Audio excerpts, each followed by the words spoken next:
మనకైతే కొత్త జిల్లాలైతే ఏర్పడ్డాయండి. ఈ కొత్త జిల్లాల్లో మొత్తం ఏర్పడిన జిల్లాలైతే 26. తీర ప్రాంత జిల్లాలు వచ్చేసరికి 11 జిల్లాలండి. ఇందులో భూ పరివేష్టిత జిల్లాలైతే 4. అవి రాయలసీమలో 1, కోస్తాంధ్ర, ఉత్తరాంధ్రలో అయితే 3 జిల్లాలు ఉన్నాయి. భూ పరివేష్టిత జిల్లా గురించి అయితే మనం ప్రీవియస్ వీడియోలో చెప్పుకున్నాం. సో ఈ జిల్లాల ఏర్పాటు విధానాలు తెలుసుకుందాం. 1974 సెక్షన్ 3(5) ప్రకారం కొత్త జిల్లాల ఏర్పాటుకు ఆంధ్రప్రదేశ్ ప్రభుత్వం అయితే మనకి ఏప్రిల్ 22న అయితే గెజిట్ అయితే మనకి విడుదల చేసిందండి. ఈ గెజిట్లో మనకి 26 కొత్త జిల్లాలు, 76 రెవెన్యూ డివిజన్లు అయితే మనకి ఏర్పడ్డాయి. అసలు జిల్లాల ఏర్పాటు గురించి అయితే ఇప్పుడు దీని యొక్క ఉద్దేశం తెలుసుకుందాం. జిల్లాల ఏర్పాటు ద్వారా రవాణా వ్యయ ప్రయాసాలు అయితే మనకు తగ్గుతాయండి. సో అంటే ఇప్పుడు ఉదాహరణకి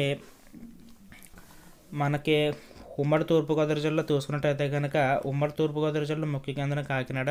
సో ఎక్కడో రంపచోడవరంలో ఉన్నవారు ముఖ్యమైన పని కోసం కాకినాడ రావాలంటే చాలా ఇబ్బంది పడుతుంది. అలాగే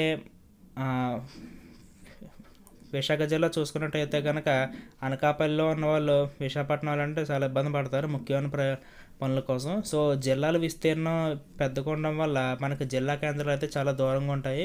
దీనివల్ల మనకి ప్రజలకైతే రవాణా పరంగా అయితే చాలా ఇబ్బందులు ఫేస్ చేయాల్సి ఉంటుంది. అందువల్ల జిల్లాల ఏర్పాటు ద్వారా మనకి రవాణా వ్యయ ప్రయాసాలు అయితే తగ్గుతాయండి. నెక్స్ట్ అయితే పాలనా పరంగా అయితే మనకి పర్యవేక్షణ పెరుగుతుంది.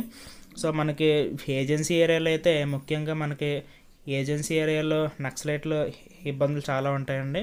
సో ఎప్పుడైతే ఈ జిల్లాలు కొత్త జిల్లాలు ఏర్పడ్డాయో ఆ జిల్లాలో మనకి జిల్లా కలెక్టరేట్, తర్వాత ఏమో ఎస్పీ ఆఫీస్ సంబంధించినవి అయితే అన్నీ ఉంటాయి. దానివల్ల ఎటువంటి హింసాత్మక సంఘటనలు జరిగినా సరే మనం వెంటనే రియాక్ట్ అవ్వడం ఉంటుందండి. అభివృద్ధి దూరంగా ఉండే ప్రాంతాలపై అయితే ప్రత్యేకంగా పెట్టవచ్చండి దృష్టి మనం. ఈ కొత్త జిల్లాలు ఏర్పడడం వల్ల అన్ని వర్గాల ప్రజలకైతే మనకి అందుబాటులో విధంగా కలెక్టర్ ఆఫీస్ మొదలుగానే ఉంటాయండి.